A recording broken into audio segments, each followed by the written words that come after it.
Welcome to Grumpy Echo. I'm Diesel. Built in Germany, beaten in America, still running. Tonight we settle this once and for all. Who's a real engine and who's a Kickstarter campaign on wheels? That's called character, brother. Real things consume engines, men, empires. Empires. He compared himself to an empire. I prefer the word versatile. 2 systems, 1 body. It's not confusion, it's multitasking. That's called not making up your mind. I planned the route. I always plan the route. The route was optimal. The problem is the charging infrastructure in this area, not me. 11%. I could charge off your cigarette lighter, actually. You have a 12-volt outlet, right? Touch my cigarette lighter and you'll find out what an infrastructure problem really feels like. All right, let's talk about sound.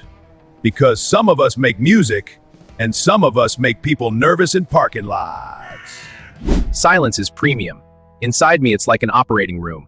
Sterile, calm, zero noise. In an operating room, people are unconscious. Coincidence? 6.2 liters, V8. When I start up in the morning, the neighbor lady on the 2nd floor comes out to her balcony. Every single morning. 3 years. We've never met, but we have a tradition. That's called noise pollution, and she is going to sue. She waves. I'm silent in EV mode. Once almost hit a guy outside Walmart. He turned around, looked right through me, kept walking. I don't exist for people acoustically. You don't exist for people, period. By sound, I know everything. Cold oil, lazy turbo, misfiring injector. You drive quiet and break down quiet. Surprise on the shoulder. I have 400 sensors and real-time onboard diagnostics. 400 sensors and you still got stranded in Barstow without a charge. Did the sensors help? I got stranded in Barstow because America isn't ready for the future. America is ready. You are not. Next topic. Topic 2. Cold. -20 Minnesota, January. Who's moving? Who's parked? Who's crying? I'm moving. My driver goes out, starts me up, goes back inside for coffee, comes back 10 minutes later, I'm warm as a trucker's armpit. That's called reliability. My range drops 30% in cold weather, but it's addressed through a software update and proper route planning. 30%. In -20, you're about as useful as an umbrella in the shower. Got the shape, missing the point. I start fine. Gas engine warms the battery, system works. Fuel economy drops in half, the heater eats whatever's left. I'm moving at the speed of human disappointment. But I'm moving. You drive like a grandpa going to a stranger's funeral. You show up, but there's no fire in it. In -20, I recommend preheating the battery via the app while the car is still on the charger. Preheating through an app.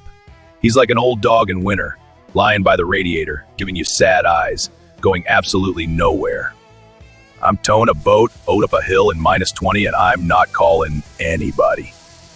Honestly, I'd rather stay home too in that kind of cold. Both of you stay home. The adults are talking. Topic 3. Towing. Lake Travis, Texas. 30-foot boat, 2 jet skis on a trailer, 6,000 pounds. Who pulls? Who apologizes? I pull. My driver didn't even adjust the mirrors. Says he doesn't need to. He feels the trailer in his spine. We're like a cowboy and his horse. 1 organism, 1 personality, 1 insurance policy. The manufacturer says I can tow up to 3,000 pounds. The manufacturer wrote that in an office in Tokyo, drinking green tea, staring out at a parking lot. I tried it once. Battery cut out after a mile, the gas engine screamed like a wounded raccoon caught in a trap, and the nav suggested the nearest service center. I have instant torque from 0 RPM. My numbers are technically better than V8's.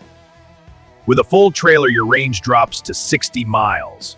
You're like Hercules with asthma. The strength is there, just can't go far. He'll make it to the end of the block, stop, and stand there like a monument to his own confidence. Pigeons will land on him. EV towing infrastructure is actively developing, and within 5 years, the whole picture will change. In 5 years, the boat's already been on the water, the cookout's over, everyone drove home. I'm the only one here actually working instead of giving a TED Talk. Topic 4. Money. What you actually cost your owners. Not on paper, in real life.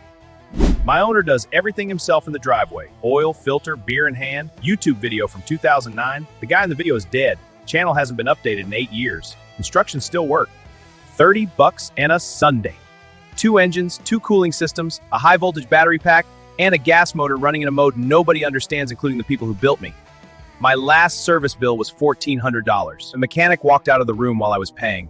Didn't say goodbye, just left, like a man who had seen too much. I have almost no maintenance. I'm like an iPhone. Expensive to buy, cheap to run, until something breaks inside. iPhone. You just described your own future, kid. Battery is covered under warranty for 8 years. After that, replacement runs about $20,000. For 20 grand, I buy another me on the used market, put on new tires, pay insurance for 2 years, take my wife to a steakhouse, and still have money left for the tip. I ran the numbers over 7 years in a spreadsheet. Came out slightly ahead of gas. My wife told me to delete the spreadsheet. I hid it in my phone under recipes. Route 66, Chicago to Santa Monica. No plan, no reservations. I need to know who makes it and who I'm passing on the shoulder. Full tank in Chicago, windows down, hand on the wheel. My driver didn't even charge his phone before leaving. He runs on instinct and beef. Real Route 66 isn't planned, it's felt. Route mapped, 8 charging stops, 40 minutes each. Optimal cruising speed for maximum range, 65 miles per hour. I will arrive exactly on schedule. 65 on Route 66. You drive like a grandpa hauling potato salad to a birthday party. Careful, slow, don't spill it. I count every mile, watch the consumption, switch between modes. I'll get there cheaper than anyone at this table. My wife will be proud. Probably. Hybrid is like a guy who brings a calculator to a strip club. Got in, sat down watching, but spent the whole night calculating the price of drinks. Nevada has limited charging stations, so I planned a 3-hour stop in Las Vegas while the battery recovers. 3 hours at a charger in Vegas. City where everything burns and flashes and he's sitting in a parking lot like a phone at an airport. There's a grandpa in cargo shorts eating a sandwich next to him who's also going nowhere. Two of a kind. Nevada heat hits the AC hard and consumption goes up, but I'm not complaining, just entering it into the record. He's keeping a record on Route 66. Mom would be so proud. 10 years from now, what are you worth? And I don't want to hear about the future. I want to hear about the price. My grandfather bought an F-150 in '92, sold it in 2008 for more than he paid. Buyer was happy. That's not a truck, that's a savings account with an exhaust pipe. I depreciate fast. Buyers look at me like an ex. Still around, but nobody's sure why. New models come out every year, so yes, I lose value fast. But I'm saving the planet, so it doesn't matter. In 10 years, I'm a classic. In 10 years, you're scrap metal with a touchscreen. Collectors will pay for me. They'll pay for you by the pound. In 10 years, I'll be bought by someone who wants to save money and will regret it. I know this. He doesn't yet. I'll be worth the same in 10 years. Because iron doesn't go out of style. iPhones go out of style. Jeans don't. I'm jeans. Here's a topic nobody talks about. The most unreliable part in any vehicle. The one holding the wheel. My driver guns it at every red light just to hear the sound. Every morning. Like he's checking I'm still alive. Alive? I'm always alive. But thanks for the concern. Mine apologized to me out loud every time he does DoorDash. Says, sorry buddy, I know this isn't what you're for. Sir, just drive. Quietly.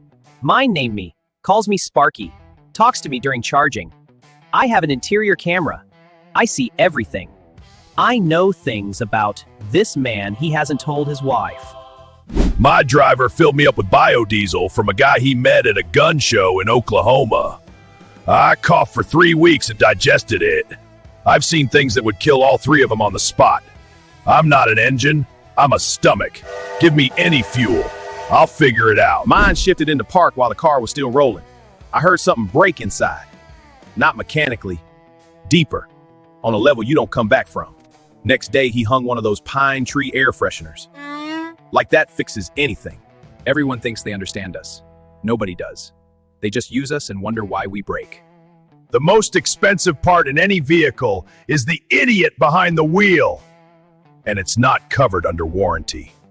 Who's got a check engine light on right now? Don't be shy. Came on once. Gas cap wasn't tight. I'd already said goodbye to the engine, called my mom, promised my wife a new car. The gas cap. Mechanic still laughs about it. Mine's been on for 3 years. Dealer gave me the repair estimate. I decided the little orange light on the dash is just part of the interior design. I don't have a check engine light. I have 400 sensors and real-time notifications to the owner's phone. Full transparency, full control. Hybrid's been driving with a check engine light for 3 years. That's like going to work for 3 years with your fly down and saying it's intentional. It's not a fly, it's a deliberate financial decision.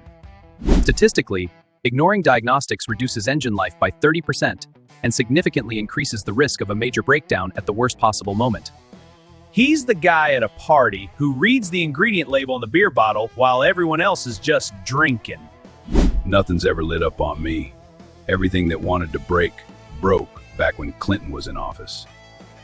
I'm like an old boxer. Everything's already been broken. Everything's healed wrong. Now it's just iron and spite.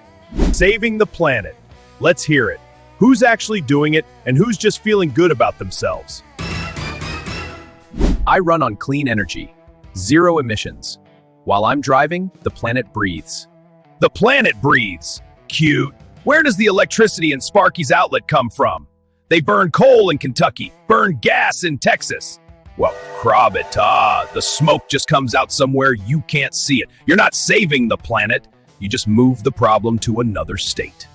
And to make your battery, they dug up half the Congo. There are kids with shovels over there harvesting lithium so you can drive in silence and feel like a good person. Renewable energy grows every year, and within the next decade, it will completely transform the grid. I'm for the environment too. My emissions are lower than a gas engine. Not zero, but lower. I'm like a guy who quit smoking but still bumps one off a friend occasionally. Moving in the right direction. I don't pretend. I burn gas, I know it, everyone around me knows it. Honesty is a value too. Environmentalism is marketing for people who want to feel better than the guy next to them at a red light. I've been running for 30 years and my engine still works. The best thing for the environment is not throwing away something that still drives. Disposable things kill the planet, not me. All right, last word. Everybody gets one. Make it count. I was, am, and will be. As long as there's a road and a man who wants to feel it, I'm needed. Everything else is details. I'm the practical choice for a reasonable person in a complicated world. I know that sounds like a resume for a job nobody wants, but I get you there, and that's a fact. The future is mine. I know everyone's laughing right now, but in 20 years when these two are in a museum, I'll still be here. Updated, quiet, full charge. In 20 years, your battery will be like a 70-year-old man's prostate. Technically still there, not doing much. I'll be towing a trailer in 20 years and not proving anything to anybody. Because I don't need to. This was Grumpy Echo. Full tank to everyone, except one. I know that's about me. Smart.